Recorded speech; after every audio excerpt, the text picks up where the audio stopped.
हाँ, आपके मैंने स्पेसिफिकेशन नोट कर लिए हैं।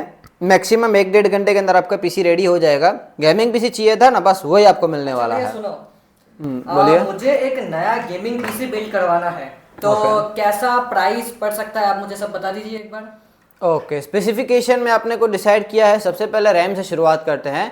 जीबी तो आपने डिसाइड कर ली होगी। हाँ, कर ली। ओके, तो DDR3 चाहिए, DDR4 चाहिए, 5 चाहिए, 2 चाहिए, कौन सी आपको चाहिए वो डिसाइड किया है? तो DDR के बारे में मुझे कोई आइडिया नहीं है, मुझे नहीं पता DDR क्या होता है, तो आप बताइए कैसे होगा। ओके, सो शायद आपको भी ना पता हो DDR होता क्या है। DDR बेसिकली रैम के टाइप होते हैं, डिफरेंट DDR1, DDR2 ऐसे ऐसे करके।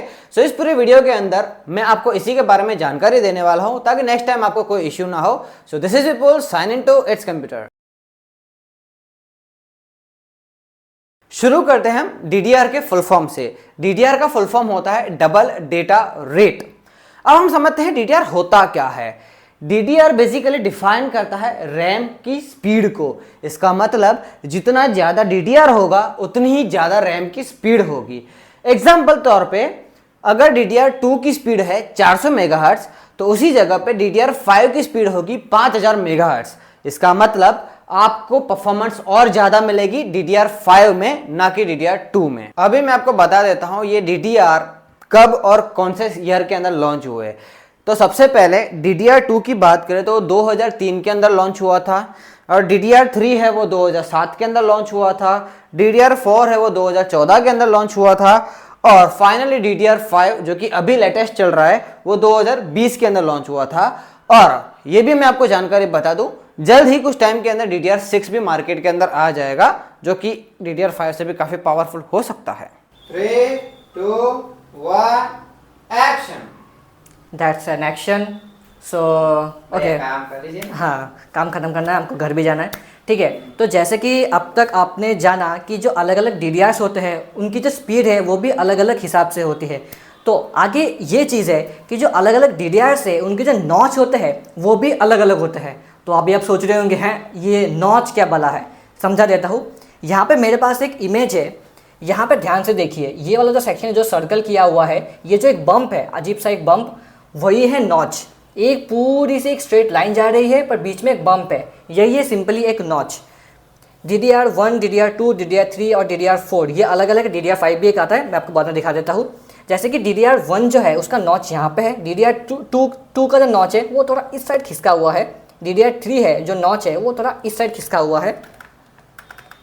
अब जैसे कि यहाँ पे देखें तो DDR3 का जो नॉच है वो यहाँ पे है, 4 का यहाँ पे है, 5 का यहाँ पे है। बीच में एक लाइन को आप ध्यान से देखिए, आप अच्छे से समझ जाओगे कि जो अलग अलग नॉच है अलग अलग DDRs के वो अलग अलग सेक्शंस में है। ठीक है, आई थिंक आपको ये इतना क्लियर हो चुका होगा। This is tech 18 and action. Okay भाई साहब, नहीं लगेगा तो ऐसा करेंगे तो किधर है भाई, क्या देख रहे हो, बता दो। सो मैं अभी फिलहाल के लिए सोच रहा था कि क्या इसके अंदर DDR5 लगेगी। आपके मन के अंदर भी ये शायद सवाल आ गया हो कि भाई DDR5 is the best top performance, तो मैं अपने मदरबोर्ड के अंदर ये लगाने वाला हूँ। इसी वजह से हमने ये पूरी जानकारी बताई कि नॉच होता क्या है।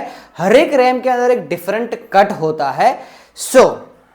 अगर आप ऐसा सोच रहे हो कि मेरे पास जो भी मदरबोर्ड है इसके अंदर मैं DDR5 वाले रैम लगा देता हूं ताकि मेरे को अच्छी स्पीड मिल जाए, लेकिन शायद तक तो ये पॉसिबल नहीं है। बिकॉज क्या पता आपका रैम कंपेटेबल ना हो DDR5 के लिए। इसका मतलब क्या पता आपका मदरबोर्ड है वो DDR3 के लिए सपोर्ट करता हो या DDR4 के लिए सपोर्ट करता हो। जैसे कि यहाँ पर हमने कट देखा है, तो अगर आपका मदरबोर्ड है उसके अंदर DDR4 सपोर्ट करता होगा तो उसका कट इधर होगा, और DDR5 सपोर्ट करता होगा तो उसका कट इधर होगा।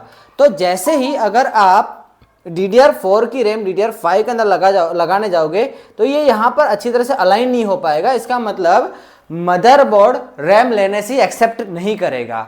ओवरऑल कंक्लूजन मैं बोलूं तो अगर आपके पास DDR3 का मदरबोर्ड है तो उसके अंदर आप 4 नहीं डाल सकते, 5 भी नहीं डाल सकते। सेम अगर आपके पास DDR5 का मदरबोर्ड है तो आप 3 भी नहीं डाल सकते, 4 भी नहीं डाल सकते, क्योंकि हर एक DDR टाइप के अंदर एक डिफरेंट जगह पे उसके नॉच होता है। नमस्कार दोस्तों, देश में डिक्टेटरशिप, अरे सॉरी भैया अपने काम पे फोकस कीजिए ना भैया। हाँ, लास्ट सेक्शन में वीडियो के थे हमने। तो मान लीजिए यहाँ पे एक सिस्टम है, ठीक है, और ये जो सिस्टम है मुझे इसका जो रैम है वो अपग्रेड करना है। इसमें फ़िलहाल के लिए 8 GB का रैम है, मुझे इसमें एक और 8 GB का रैम करके 16 GB का रैम करना है, ताकि मेरी स्पीड जो है वो सिस्टम की वो बढ़ जाए। बट अभी क्वेश्चन ये आता है कि मेरे को एक और GB जो 8 GB का रैम है वो परचेस तो करना है, पर मैं कैसे करूँ कि कौन से DDR वाला है वो मैं समझूँ कैसे। उसके लिए एक तरीका है, आपको सिंपली आपके कंप्यूटर सिस्टम में जाना है और उसमें एक सॉफ्टवेयर को इंस्टॉल करना है डाउनलोड करके, जो कि है CPU-Z। मैंने ऑलरेडी डाउनलोड करके रखा हुआ है, तो मेरे पास ऑलरेडी है ये, जैसे कि आप देख सकते हो यहाँ पे ये CPU-Z फ़िलहाल के लिए ओपन हो रहा है। और जैसे कि यहाँ पे ये सॉफ्टवेयर ओपन हो चुका है, यहाँ पे आपको जितनी डिटेल्स चाहिए, CPU की डिटेल्स है, ये मदरबोर्ड की है, और ये है मेमोरी की डिटेल्स। अब यहाँ पे जनरल सेक्शन में जो टाइप है ना, टाइप यहाँ पे आप देखो DDR4 है यहाँ पे। इसका मतलब ये है कि ये जो मदरबोर्ड है, ये जो सिस्टम है, ये जो मदरबोर्ड है, इसमें सिर्फ DDR4 का ही रैम सपोर्ट होगा। यानी कि जब मैं अमेज़ॉन पे जाऊंगा या फिर मैं जो ऑफलाइन मार्केट में जाऊंगा, तो यहाँ वहाँ पे जाके मैं ये बोलूँगा कि मुझे एक 8 GB का DDR4 का रैम दो, ना कि DDR3 ना कि DDR5, सिर्फ DDR4 का रैम मुझे चाहिए। तो ही ये जो मदरबोर्ड है उसमें वो रैम इंस्टॉल हो पाएगी, नहीं तो नहीं हो पाएगी। Simply as that. सो मैं आपको एक सजेशन लास्ट में देना चाहता हूँ कि अगर आपका ऐसा प्लान है कि मैं ऐसा एक सिस्टम बिल्ड करना चाहता हूँ, तो सबसे पहले तो आप ये ध्यान में रखना कि मदरबोर्ड के हिसाब से आप रैम चूज़ करना, ना कि रैम के हिसाब से मदरबोर्ड। इसका मतलब ये है कि पहले रैम को परचेस मत कर लेना, पहले मदरबोर्ड को परचेस करना, उसके हिसाब से रैम परचेस होगा। क्योंकि आप पहले रैम परचेस कर लोगे फिर मदरबोर्ड परचेस करोगे तो थोड़ा ज़्यादा ठीक से वो बैठेगा नहीं, ठीक है। पहले मदरबोर्ड फिर रैम। अगर आपने रैम पहले परचेस कर लिया तो आपका मदरबोर्ड ढूंढना थोड़ा टफ हो जाएगा, लेकिन मदरबोर्ड आपने डिसाइड कर लिया तो रैम थोड़ा इजीली अवेलेबल हो जाएंगे।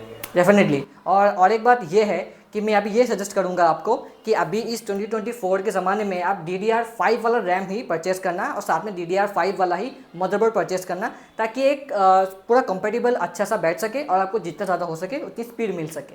So that's it, final for this video. This is Sam signing off his computer.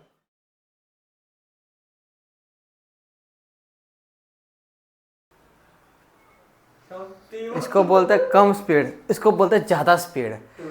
सो ये है पोस्ट क्रेडिट सीन। जैसे कि इस वीडियो के अंदर हमने डिस्कस किया डिफरेंट रैम टाइप की डिफरेंट स्पीड होती है, इसी के बारे में हम बनाने वाला है नेक्स्ट वीडियो रैम की स्पीड के बारे में। सो बाय बाय।